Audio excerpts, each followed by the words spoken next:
going on, everybody? It's your boy Jay, Your boy Trey. and we representing for Doc and Spirit. This is Retcon breaking you off with another piece of comic book culture, giving you that fix that you need, which is also blended with everyday walk of life topics. Now, before we get started, we want to go ahead and thank everybody who has subscribed to us, who has been liking and commenting and making sure they got that notification bell on standby whenever there's new content being uploaded. Thank you so much, guys, for your support and love. We're going to go ahead and jump into it with the top five. And this top five is inspired by the new Marvel Studios movie coming out in February called Captain America Brave New World, which stars Anthony Mackie. Did I say that right? Yep, Anthony Mackie. Yeah. I don't know why that's weird, Mackie. But he's starring in the role of Captain America, of course, Sam Wilson, taking on a corrupt government scheme with a lot of mysterious machinations happening behind closed doors. It also has Harrison Ford starring as General Thaddeus Thunderbolt Ross, also the Red Hulk, and many more. With Sam Wilson being in consideration, of course, he has a military background and he is a pararescueman under the United States Air Force. And with that being said, that's what inspired us to go down through the comic book Rolodex, if I can use an old school term here, and just figure out what other characters in comic books have military backgrounds. And then with that, I went ahead and come up with a list. And Trey, if you have a list, just follow right after me. We're going to do the top five and we're going to jump into it. So the top five comic book characters with military background. I'm going to start from five, going all the way to one. Number five is Captain Marvel. I choose her mostly because not because of the movie, definitely not because of the MCU movie, Not because of the but in the movie. comic books, she does have a good history, a good background. She's been standing on business as far as the heroine platform is concerned. A lot of y'all probably weren't introduced really to her until watching the X-Men, the animated series, which introduced Rogue's origin, which is definitely connected to Captain Marvel. They had like a one-on-one battle, and then Rogue ended up absorbing Captain Marvel, what she was Miss Marvel then at the time, absorbing her powers, her memories, and everything. But her background is in the United States Air Force. She is obviously a captain and she's a pilot. We got to see a little bit of that in the Captain Marvel movie. And she's pretty much all around powerful, man. Like she can absorb energy, she can redistribute it. She's gone by many names as well. One of them most popular is Binary. She definitely has strong affiliations with the X-Men, and of course she is in on the Avengers as well. So definitely she's number five. Number four for me would be Flash Thompson. Many of y'all know he started off as Peter Parker's bully, but then he actually matured in the comic books, and then he served in the United States Army as a corporal. And then after that, he had lost his legs. And then what happened is it was somewhere in between Eddie Brock or Matt Gargan, who had the possession of the Venom suit, the symbiote suit. And then that's when the government repurposed it for Flash Thompson, and then that's when we got Agent Venom. He's also been Agent Anti Venom most recently.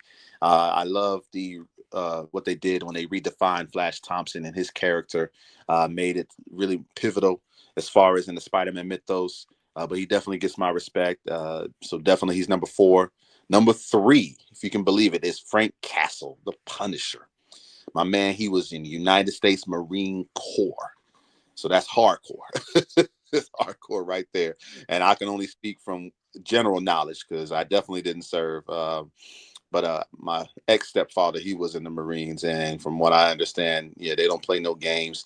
And you let them hear it, you let them tell it. That's the baddest military branch out of all of them. The rigorous Mm. training they go through, and I love whenever there's a Punisher series, they really expand on his military background as well, and it really plays a part into who he is. How he just mows down these bad guys, but he's very methodical. He's very he plans ahead just like Batman would, when it comes to prep time. And, it's really interesting to see how he also interacts with a lot of the Marvel characters. What comes to mind is Daredevil. If anybody's seen a new trailer to Daredevil Born Again, which will be coming out at Disney Plus this year. And I love that my boy John Berthal is returning. And on a side note, I hold hope that other of other Marvel characters such as Luke Cage, Iron Fist, all of them who had the ball rolling on the Netflix end of things. They come back into the MCU fold, just like Castle is, just like Daredevil is, just like Fisk is. But yeah, Punisher don't play no games. He's been redefined a lot, and he recently had some controversy a while back with the skull on Yeah. his, which then Marvel tried to rebrand him with some type of looking crazy looking icon, and then he was part of the Hand.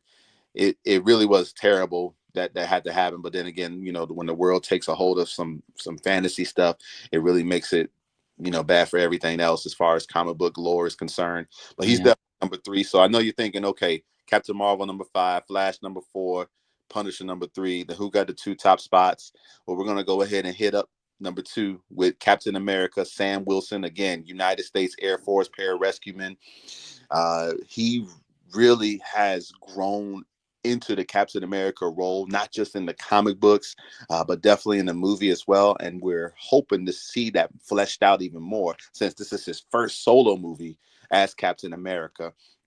As you can probably tell, and if you haven't already read online, if you haven't seen Trey's trailer reaction a while back to Captain America, Brave New World, we see that a lot of things have changed since Falcon and the Winter Soldier to Brave New World. We see his wings have been upgraded, and if I'm understanding, it is vibranium, which that's going to definitely come in handy when he's going up against the Red Hulk.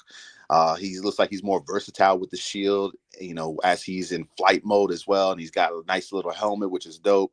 But more so, he's making Captain America his own.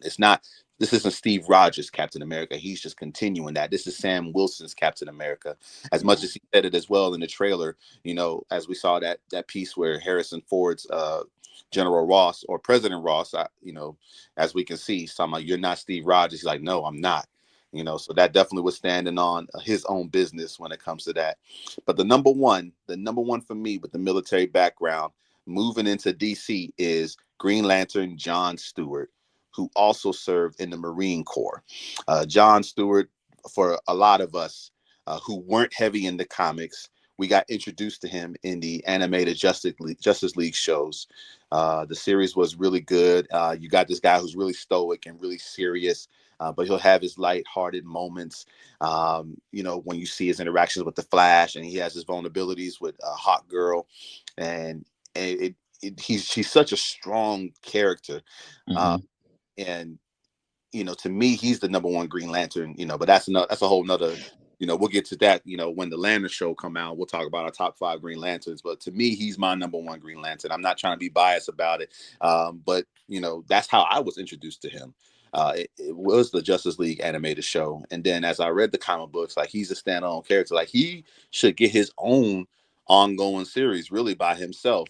But I digress because we've talked about that before as far as black characters not getting long going comic book series. you know it just all depending on the writers and everything, but not to run off on a tangent on that, but he's my number one, hands down. So if y'all agree or disagree, if I left anyone out, make sure you comment and let us know what your choices are. What you got, Trey? So yeah, my list was a lot different than yours, and I didn't think it was gonna be. Oh, okay. Uh-oh. Yeah. So number five, I got the Punisher. All right, all right, For all the reasons that you kind of talked about. all right. Number four, I got Nick Fury.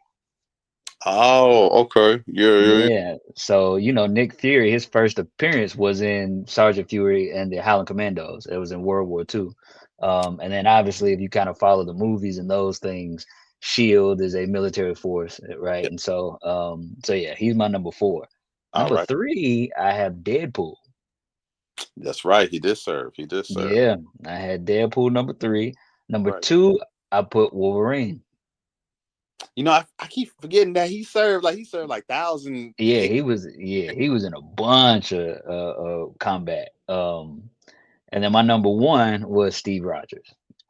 Wow. Okay. Yeah. I struggled though, because I'm like the DC dude. So I didn't, I thought about John Stewart, I thought about Hal Jordan, really. Of course. Yep. Hmm. Yep. So they're probably my honorable mentions. The only reason I didn't put John Stewart higher Hmm.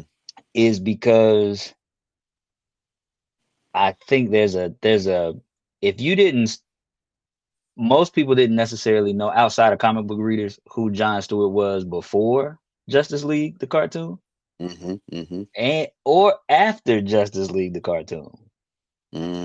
So Okay. it's like two huge gaps of people who aren't as familiar Yeah. with John Stewart. Like honestly, before I saw him in Justice League, I only knew Hal Jordan. Okay. Okay. So, but nah, I think it was a great list though. I struggle with those two, Hal and John Stewart I think with Aaron Pierre playing, John Stewart in for the sure. Max series, I think that's definitely going to blow up the character even the more Hmm. variety is concerned. So I think it's really going to be a good look where he's going to be more of a household name. And Yeah, for sure. has that capability to do that when he takes these unknown or lesser known characters and then make them known through his direction. Like we see that with Guardians of the Galaxy. He did that with Creature Commandos, and which was renewed for a second season. And no doubt he's going to do it with Lantern. So I definitely see John Stewart blowing up more than what he is right now. Yeah, for sure. And to your point earlier, I think that's the plan. I think the plan is to make him the main Green Lantern in the DCU. I think that's the plan. Because Yeah. the Hal Jordan in this is like, oh, Oh man, yeah, I saw that. Yeah. And it kind of took cues off of Green Lantern Earth One, the hmm the hardcover series, which was good read as well. So I'm really interested to see if there's going to be any tidbits from that planted into Lanterns. Because if I thought I read that they're going to try to make it similar to True Detective, yeah, which that's right up the alley because the Lanterns literally are intergalactic cops. yep. That's right. Yeah, I'm excited about it. I think you're right. I think with him being the main Green, yeah, his um I can't even think of the word, but he'll be much more recognizable. His profile is definitely going to raise with the new stuff coming for sure, for sure. Absolutely. So y'all, if y'all we left out anybody that deserves to be mentioned, make sure you just comment. Let us know. What other Marvel, DC, or even independent characters with military backgrounds belong on these lists of the top 5. We'd love to hear from you. So definitely give us a shout out. Bet. So with that, we're going to move forward. Then we're going to touch on the one shot, which is titled "Politics as Usual." So we talked about the top 5 spot was a spotlight on the military background of comic book characters. Now we're going to talk about the politics that are infused in comic books for better or for worse, right? So it's no surprise that politics are integrated into comic books. It's not a new thing. I mean, there are those who think politics have no business in the comic book world, which is interesting because when you look at it, the politics have been immersed in comic books for so long. As I was pondering on this one shot and doing some research, you got to think about it's been all the way back into 1939 in the very first Action Comics issue 1. You see, it started with Superman racing to the governor's mansion to save a falsely condemned man, and continued with him roughing up a wife beater. That right, a wife beater, and ended with him terrifying a corrupt lobbyist. And then you want to pivot to Marvel, where on the cover of Captain America issue 1, which was in 1941, Cap was shown punching out Hitler before the US entered World War II. And then if you just fast forward a little bit, we get to where President Barack Obama was elected president and he graced the variant cover of Amazing Spider-Man issue 583. That thing went into like 4 printings. I believe Hmm. so, but if I'm wrong, please go ahead and correct me. So, Trey, do you think politics belong in the comic book world, man? Yeah, for sure, for sure. And the people who don't think politics should be in comic books are people who feel like their politics are being attacked. That's Hmm. really what happens, right? So, politics is, I mean, comic books have always had a way of like reflecting what was going on in the world. And you've seen multiple examples of presidents and certain political figures being in, wasn't Colin Powell in a comic book one time? I think he was. I think he was. I on the top of my head, I can't remember which comic book it was that he was in. But yeah, there's been several politicians that's reflected in the comic books for sure. Uh, I think of Alexandria. I can't think of her last name, but she graced the cover. I think of Savage Dragon at one point, and then Bill Clinton. I'm positive he was in a comic book issue at one point. Uh, Hmm. that Barack Obama was heavily saturated in the comic book world. Yeah, Savage Dragon. He was in an issue of Thunderbolts. This is when Norman Osborn had ran the Thunderbolts. It was shortly after the end of Secret Invasion, and Norman Osborn was the top cop, and he didn't answer to nobody except Barack, and was yeah, because George Bush had integrated Norman Osborn as the top cop in the Marvel universe after his supposed successful defeat of the Skrulls. yeah, Uh, and then, Barack, that he had a conversation. Barack was like, I wasn't comfortable that, you got all this power given with no type of oversight. And, they were in Air Force One chopping it up. And it was really interesting to see that interaction between the two. Like he was steaming, but you can't do nothing. That's the president. That's Barack, yeah, you yeah, know. yeah, But even in that, George Bush was referenced there, and it did happen really at the tail end of Bush's presidency and Barack being inaugurated. And I thought that was kudos to Marvel that they were able to just put that in, right yeah, fresh. But yeah, Barack was all up in the comic book world, which I think he was a comic. He's not mistaken. He's a comic book fan himself. And there was a short story with Barack and Spider-Man going up against the Chameleon trying to take the place of Barack right before he gets sworn in, which I yeah. thought dope. But yeah, politics has definitely played a hand in it, and it definitely begs the question. I mean, is it? I think you already said as far as people who don't agree with it is because it's trampling on, I guess, what their beliefs are as far as politics is concerned. Um, so I'm going to ask a hot button question: have we seen that reflect as far as Trump is concerned?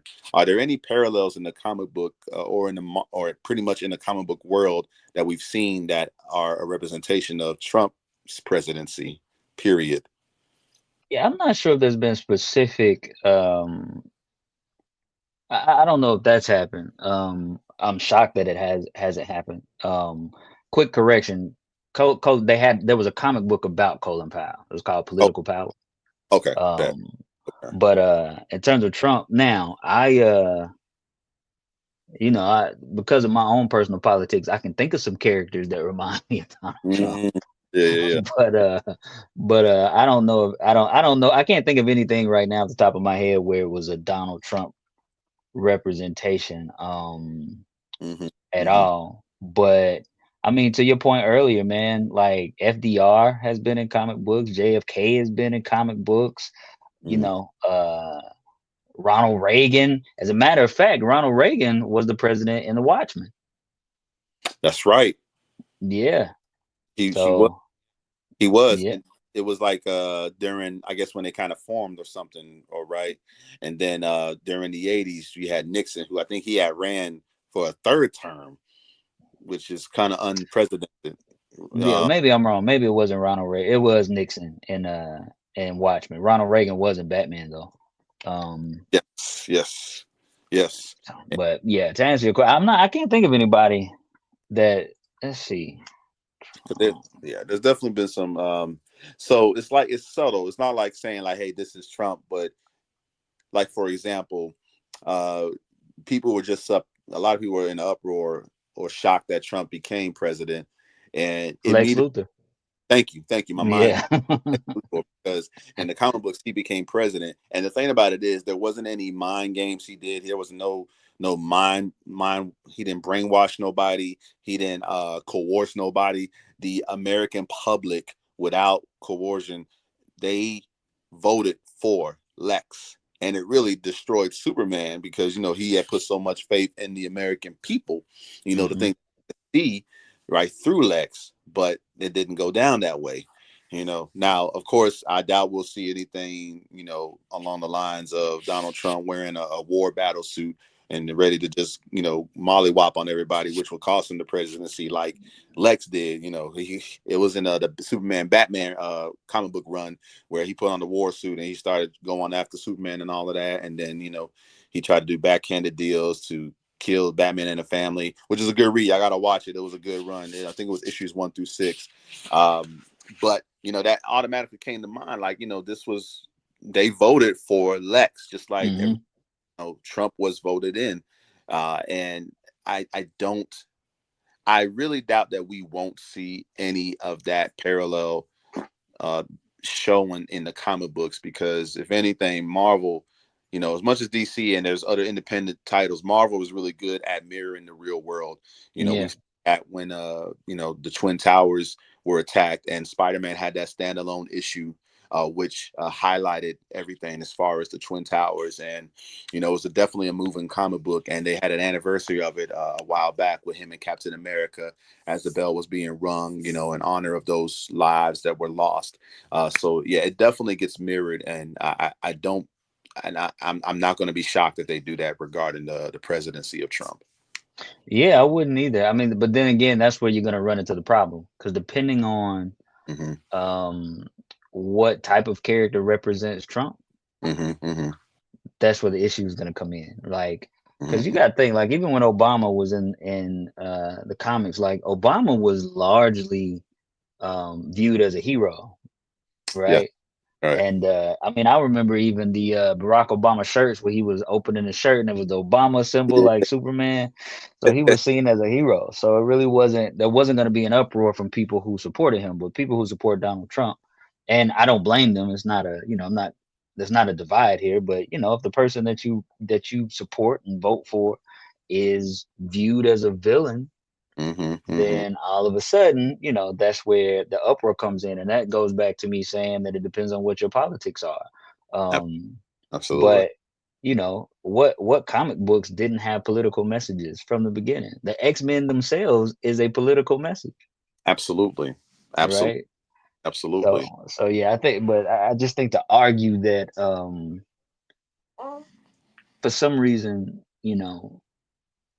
politics shouldn't be in comic books is like saying politics shouldn't be in TV shows or comic books. I mean, politics shouldn't be in movies, or Hmm. politics shouldn't be, in any other medium. I mean, to be honest, even when you look at stuff like black characters being introduced, it is a political issue.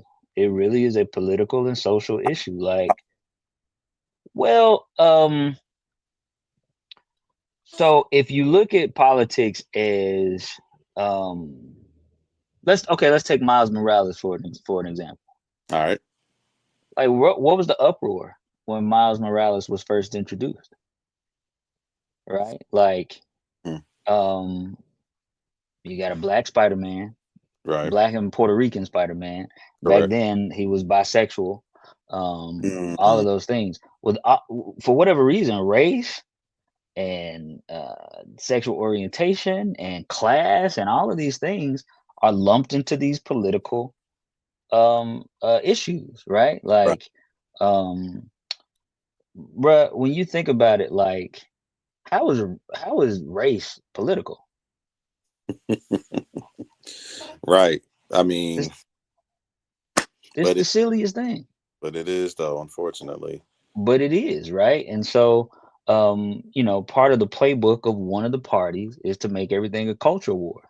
Mm. But So what does Go ahead. yeah, I'm gonna go ahead. Go ahead.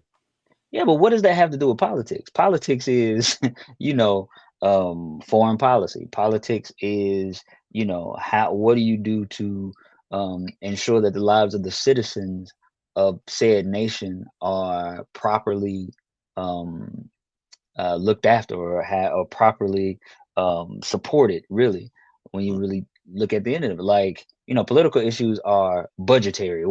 How are we going to spend this money and split it up, and how are we going to do those things? But the fact that you have to bring in, like, right now, a lot of companies are getting rid of their DEI programs, right? Okay. Okay. And Yeah. as a matter of fact, the company I work for, they have gotten rid of their DEI program. Mm. Well, Okay. why does a program like that exist in the first place, Mm. right? Hmm. Because at some point it had to be a political issue in order for progress to be made, because resistance is there. Right. So when you start making political, like, for people who don't like DEI programs or see them as somehow reverse discrimination or whatever, I don't even know what reverse discrimination means. Discrimination is discrimination. Right. Discrimination is discrimination. Just like people say reverse racism and things like those weird words that are just like to say, hey, you guys that's weird to me. That's that's weird. It's That's weird. sound like an oxymoron. Like, I mean, what's the so to me, reverse is anti, but that I guess that's not anti. I don't understand.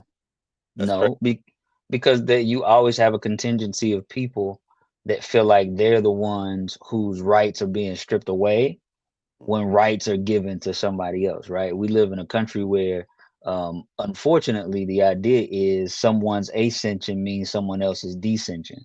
Mm. But programs like those only exist because it was unfair anyway, Okay, right. right? So, but those became political issues. So if you talk about race in a comic book, it's a political issue. If you talk about any of those things, it becomes a political issue. And unless, which is weird to me, Mm-hmm. unless we're talking about war. Mm. Okay, okay. If Captain America goes and knocks Hitler out, that's not a political issue, even though it's politics, Right. right? Because he's the enemy. Mm. It's okay for Superman to go fight the Nazis. They're the enemies, Mm. right? Flux Clan, because he fought them as well. He fought them too. But here's my thing. That shouldn't be a political issue, but it is a political issue. Mm-hmm. Mm-hmm. Like, truthfully, that's part of the problem that I have. That's why I'm so, you know, um, disenchanted with a lot of the conversations that go on. Mm-hmm. Um, because I just don't understand simple. I think when people fight these issues, Mm-hmm. it's not veiled anymore. But when people fight, okay, I'll give you an example. And for those of you who aren't used to how we get down, this is how we get down. Okay, so so rock with me. Good. It's like when people started getting on airplanes, and if they saw a black pilot, they would say, "I don't feel safe." Mm. Okay. Okay. Wow. Right? Yeah. When so let now, if we actually use common sense and we say, well, you really just started to see a insurgence of um and maybe insurgence is the wrong word, but you just started to see black people even think about getting into things like being a pilot. Mm-hmm. Mm-hmm. So because of that, the vast majority of the accidents that existed Yeah. Yeah. weren't black people, right? Okay. So if they're the qualified people, they wreck the planes. So now what do you say? You know what I'm saying? Like some of that stuff is silly, man. Like if we look in sports and the fact that they have to have something like the Rooney Rule that says uh you have to interview a black head coach Mm. um when those openings happen. Well, Mm-hmm. it just becomes a formality, but you don't think about the fact that there shouldn't have to be a Rooney Rule. Number one. Number two, the idea that black coaches don't win. Well, if you only have one or two sprinkled in because they're the only one or two get an opportunity, if you really think about it, how many coaches win anyway regularly? True. True. Like if you look at the ratio of white head coaches to win championships, you can look at it one or two ways. They're gonna look at it like the majority of the championships won are from white head coaches. Mm-hmm. But then the majority of the championships lost are from white head coaches, right? Like all of this stuff is silly. Like if we're supposed to live in a society where equal opportunity, America is the land of opportunity, those types of things. What kind of conversations are these? Why Mm. is it that? So when you look in comic books, right now you really have to toe a fine line because whatever you do, somebody's going to be upset about it from a political standpoint. Oh yeah. Oh yeah. And there definitely was just a tidge of some issues with Secret Invasion at the end. For those who didn't watch Secret Invasion, literally it was with Sam Jackson's Nick Fury. Uh, he was helping out which is his scroll buddy. They were trying to see what's going on with a conspiracy where there were a rogue amount of scrolls who were trying to take over Earth for themselves. And it pretty much, I won't try to spoil it if you want to watch it. I mean, you didn't really miss out much, unless you're just a completist and just want to make sure you're watching all the MCU stuff. But I thought the season finale was very interesting because at the end, Sam, he told the president, listen, there were some scrolls. They've been tripping on us. They look just like us. They can do that, and it was just only a few of them, not all of them. But, when you watch the end of it, the president say, listen, all these scrolls, they trying to hurt us. I'm paraphrasing, obviously. They're trying to hurt us, take over. So if you see them, it's on site, and then you have rogue elements out there shooting people, thinking they're a scroll for any reason. Like, hey, listen, you bumped into me, you a scroll. He literally gave them what I'm looking for, the word I'm looking for. He pretty much made an open season on anybody who, if they act up, then they're a scroll, even though they're not a scroll. And then Sam called him out on it. And to me, honestly, that paralleled the January 6th rioters. In my opinion. Now for whoever's watching, I'm not trying to offend, but if you don't believe it, that's fine. It's just, this is my opinion. This wasn't commented by Marvel saying that this is exactly what we did, but it was just too freaky that what happened in Secret Invasion, the season finale, paralleled January 6th rioters. You had a president, at that tail end, he lost to Biden, and he said what he said, and then everybody stormed the Capitol. Same thing going on here, a season finale of Secret Invasion. Sam told us just a few scrolls, not everybody, but then he opened it up to where, okay, listen, if you look at me wrong and you a scroll, it gave everybody open season to just just shooting up people, attacking. Allow people to feed into their prejudice, pretty much. So that isn't political. I don't know what is, but I mean, Yeah. I would say comic books do not need to get rid of politics, because it's a good avenue. Like, I know we look into comic books as an escapism sometimes for most of us, out of this, out of the world. Because I know sometimes if you let it, reality can be depressing if you let it, but there's no escape of this stuff. Like, it's everywhere. So why not let comic books mirror that stuff in their own way? Because like you said, and it doesn't matter what they do, someone's going to be upset. You throw a pebble somewhere, it's going to hit somebody's pinky toe, and then they're going to have to about it. So Absolutely. I'm But go ahead. I was gonna say, plus, what stories would you tell then? You know what I mean? Like, Right, you right. don't really have stories to tell at that point. And I think that, I mean, listen, good versus evil to some degree is political, Mm, right? Like when you look at these things where you rally around the hero, but the hero that you rally around is the one that represents your ideals. right. That's really what happens, right? And so,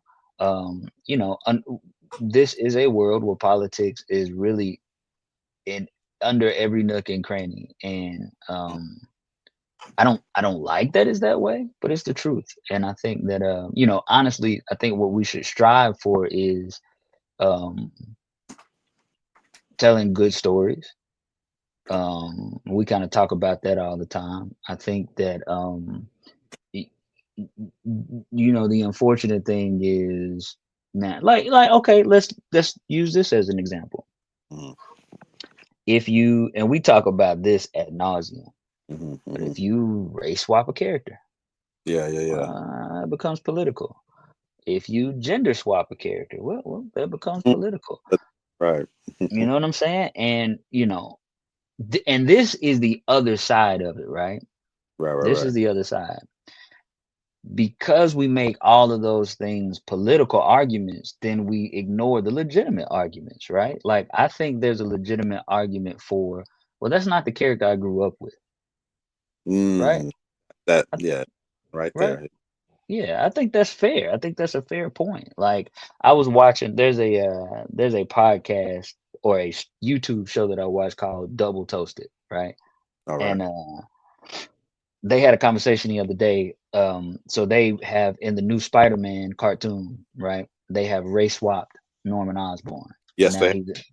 he's a brother now. Which, I mean, he And rose anyway, so I always thought like he was, black for, bruh, but now they made it. I, for sure, they just, the only thing they were missing was showing him with the wave cap on. Yeah. Uh, uh but Right, right, right. but but I largely don't care. That's kind of been my stance on all of this stuff. I don't care. The only time that it bothers me is if, and I know that you know certain people would view this as an out, Mm-hmm, mm-hmm, but the only time that bothers me is when someone's race or ethnicity, I would rather say, if their ethnicity defines them as a character, right? But here's what people don't recognize, right? So the reason why you largely can't race swap black characters to any other race is this fact here. They made all the black characters identity black. Mm. Black Lightning, Black Panther, all of these people. Luke Black, Cage from the hood. Black Who? Super Friends. Yeah, right. So yeah, so you can't largely the black characters, their identity is their blackness. So it's very difficult to separate that culture from that character. Most of the white characters, you just assume that the culture is white because the character is white, but that's not the truth. Right, That's right, just right. not the truth. Like, listen, Superman. First of all, Superman is an alien. I don't know who they got on Krypton. Number two, he grew up on a farm in Kansas. I'm not saying that, I don't know if I don't know what the statistics are for how many farmers in Kansas are black or not. Yeah, But but it's not like black people can't be farmers. It's not like black people can't be billionaires. It's not like white black people can't be these things. right, right, right. Now, if Wakanda's in South Africa, cool, make him. But he was they're the ones that named him Black Panther, and it wasn't just because he was a panther. That's not Right, right, why right. they called him that. So, I think that but again, because it's always got to be political, like no matter what people say, there are people in this world who align with political ideologies because of their prejudices. It's Hmm. just the way it is. It's just the way it is. I Absolutely. mean, even the people who align with certain political parties based on their faith, which I never understood, Mm-hmm. which is serious. And I'm talking about on both sides of the aisle. If you're a person who identifies with Democrats because of some racial, that's weird. That doesn't even make sense.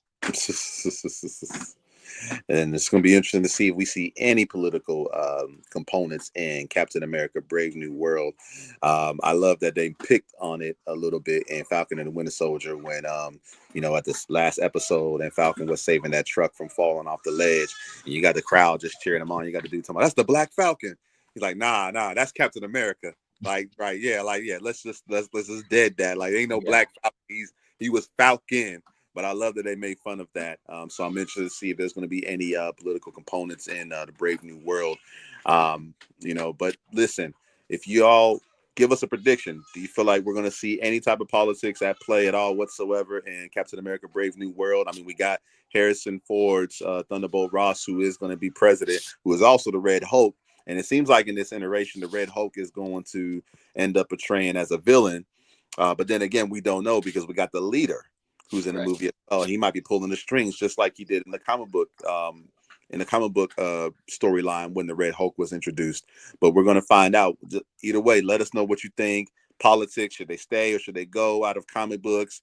Did we touch on something that you agree with? Or even if you disagree, just comment. We love to hear from you. And with that, we're going to go ahead and wrap it up and hit you off with the Retcon Inspirational. And this is simply titled The Numbers Game. So I want to talk to you about numbers right now. I mean, the world runs on numbers, does it not? I mean, numbers are what determines things. I mean, at least that's what's been instilled in us.